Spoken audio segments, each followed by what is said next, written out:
Le début de la prophétie. C'est un lundi que Dieu envoya la prophétie à Mahomet. Il a été rapporté que c'était pendant le mois de Rajab. Certains racontent que c'était pendant le mois de Ramadan qu'il fut élu par Dieu. Il était alors âgé de 41 ans. Il s'était isolé dans la grotte de Hira. L'ange Gabriel l'y surprit. Lis. Dit l'ange. Je ne sais pas lire. Répondit Mahomet. Furent alors révélés les premiers versets du chapitre, l'adhérence. Mahomet rentra chez lui, apeuré, et trouva sa femme Khadija. Elle l'accompagna voir Ibn Naoufal, un évêque qui mémorisait l'Évangile et beaucoup d'autres livres. Ce dernier confirma que Mahomet disait la vérité et ajouta. Ton peuple te chassera. Si je suis vivant quand cela arrivera, je t'aiderai. Mais les révélations s'interrompirent et Waraq ibn Naoufal décéda dans cette attente de la manifestation au grand jour de la prophétie de Mahomet, en laquelle l'évêque avait d'or et déjà cru.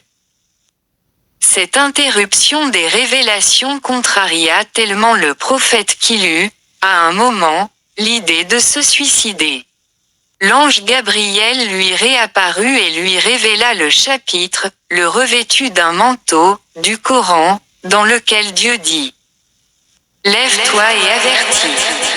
Mahomet commença dès lors à appeler à l'unicité de Dieu et à la soumission à lui. Il réfuta l'adoration des idoles. Son épouse, la noble et belle Khadija, adhéra immédiatement à la nouvelle religion. Puis suivit le cousin du prophète, le bienfaiteur et haut gradé Ali ibn Abi Talib, qui était alors âgé de 8 ou 10 ans et habitait la maison de Mahomet. La troisième personne à embrasser l'islam fut Zaïd ibn Haritha, un esclave affranchi et adopté par Mahomet, la meilleure des créatures.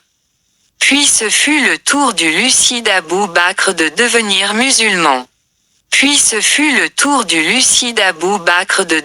musulman. Ouafa Othman. Il n'hésita point quand Mahomet, le guide, lui fit la proposition et fut surnommé As-Siddiq Doulayadi, le véridique doué de force. Abou Bakr était un commerçant honnête, populaire auprès de sa communauté, vénéré pour ses qualités innombrables. Il exhorta son entourage à suivre la nouvelle religion et, grâce à lui, des notabilités adhérèrent. Mahomet ne s'accorda aucun répit et appela discrètement à suivre la bonne voie. Les personnes raisonnables acceptèrent. Mahomet éléma le moment où il fut dit à Mahomet. Expose au grand jour ce qui t'a été ordonné. Dès cet instant, Mahomet énonça haut et fort ce qu'il cachait auparavant. Son peuple le qualifia de menteur et s'éloigna de lui.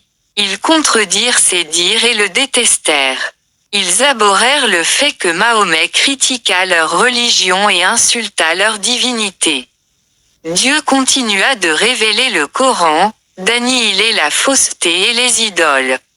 Les Mécois proposèrent au prophète d'arrêter ces critiques pour qu'ils acceptassent, en contrepartie, son appel. Mahomet refusa. Alors, ils le haïrent, décidèrent de le tuer et proposèrent à sa famille de le leur livrer. Sa fratrie, son oncle à leur tête, le couvrit et le défendit contre les hostilités de son peuple.